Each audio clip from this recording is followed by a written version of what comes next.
Bayangkan seekor makhluk laut raksasa. Panjang tubuhnya bisa mencapai 9 meter dengan berat lebih dari 10 ton.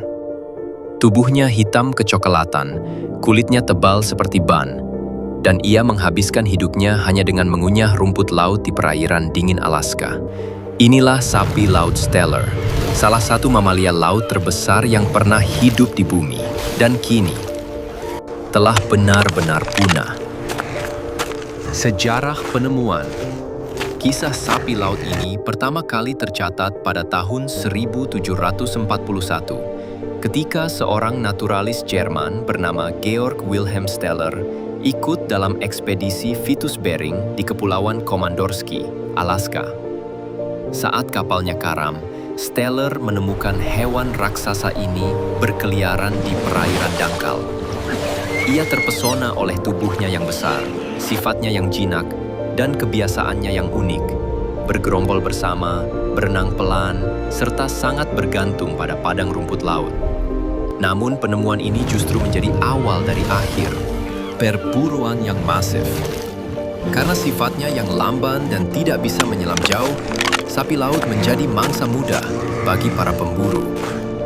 Kulitnya yang tebal dijadikan perisai tahan air, dagingnya bisa memberi makan kru kapal berbulan-bulan, dan lemaknya menghasilkan minyak untuk penerangan.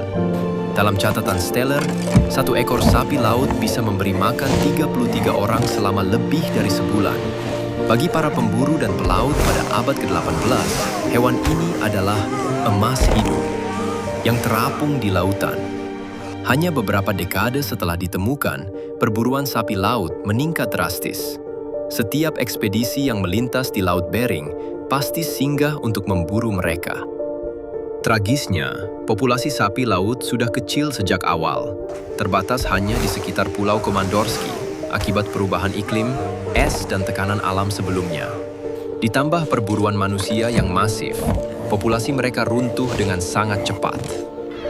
Hanya 27 tahun setelah penemuan Steller, pada sekitar tahun 1768, sapi laut resmi dinyatakan punah. Dari makhluk yang pernah mendominasi laut dengan tubuh raksasa, kini tidak ada satupun yang tersisa. Di lautan Alaska, hanya ombak dingin yang tersisa. Tak ada lagi hewan raksasa yang tenang mengunyah rumput laut di permukaan. Sapi laut Steller kini hanya hidup dalam catatan ilmiah, tulang belulang di museum, dan cerita dokumenter seperti ini. Sebuah legenda nyata tentang makhluk raksasa yang pernah ada, namun kini hilang selamanya. Kita makan manusia memusnahkan mereka. Namun, kebijaksanaan manusia bisa menyelamatkan yang tersisa. Kehilangan satu spesies berarti kehilangan satu bagian dari jiwa bumi. Sapi laut Steller telah tiada, tapi kita masih punya kesempatan menjaga kehidupan lainnya.